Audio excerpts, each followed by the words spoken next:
Méditer sur la création. Bismillahirrahmanirrahim. Il est important de méditer sur la création parce que par cela, on peut parvenir au fait qu'Allah existe, à cette réalité-là. Qu'Allah existe, qu'Allah est tout-puissant, qu'Allah ne ressemble aucunement aux créatures. Les créatures sont de deux sortes. Il y a les corps et les caractéristiques des corps. Les corps sont de deux catégories. Il y a les corps qui sont palpables, qu'on peut saisir à la main, et il y a les corps qui sont impalpables, comme l'âme, les djinns et les anges. Allah a créé les corps palpables et les corps impalpables. La définition du corps, elle est connue en islam. C'est tout ce qui a une image, une longueur, une largeur, une profondeur, une composition. Et toutes les créatures, leur existence a débuté. Toutes les créatures n'existaient pas, puis ont commencé à exister. Et ces corps-là, qu'ils soient palpables ou non palpables, ont des caractéristiques. Par exemple, la taille, la longueur, la largeur, le poids, l'espace qu'occupe le corps, ce qui s'appelle l'endroit. Tout ça, c'est créé par Allah. Toutes les créatures n'existaient pas, puis ont commencé à exister. Le prophète alayhi salatu wassalam, a dit Kan Allah wa lam yakun shay'un ghayruhu. La parole du prophète Muhammad signifie qu'Allah existait alors que rien d'autre que lui n'existait. Allah existait, les cieux n'existaient pas. Al-Arsh, le trône, qui est la plus grande créature qu'Allah a créée, le plus grand corps qu'Allah a créé, il n'existait pas. La lumière n'existait pas, l'obscurité n'existait pas. C'était le néant, il n'y avait rien. Il n'y avait que Allah qui existait. Et Allah ne change pas.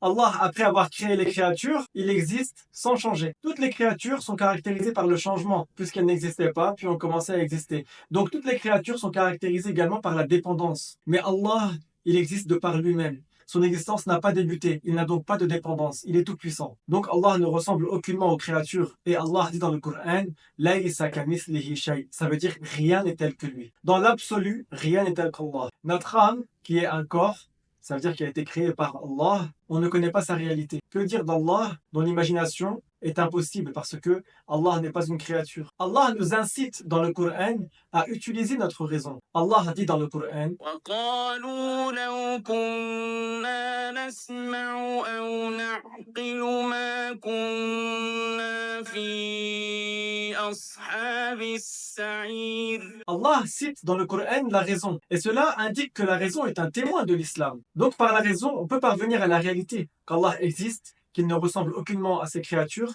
et qu'il est tout-puissant. Parce que ce monde, donc la création, les créatures, manifestent la toute-puissance d'Allah. Ils sont un signe de l'existence d'Allah. Et l'imam Abu Bakr as-Siddiq, le meilleur des hommes après les prophètes, qui est un salaf, et à l'époque du salaf, qui est compagnon du prophète Muhammad, a dit Al-ajzu an darak al-idraki idraku, wal-bahsu an zatihi kufrun wa ishraku. Cette parole signifie reconnaître son incapacité à parvenir à la réalité d'Allah est en soi une connaissance. Et chercher à concevoir la réalité d'Allah mène au shirk et à la mécréance. Nous, quand on conçoit une chose, on l'imagine. Et Allah n'est pas concerné par l'imagination car on imagine des créatures. Walhamdulillahi Rabbil Alamin. Je vous invite à partager cette vidéo et à vous abonner pour avoir les nouvelles.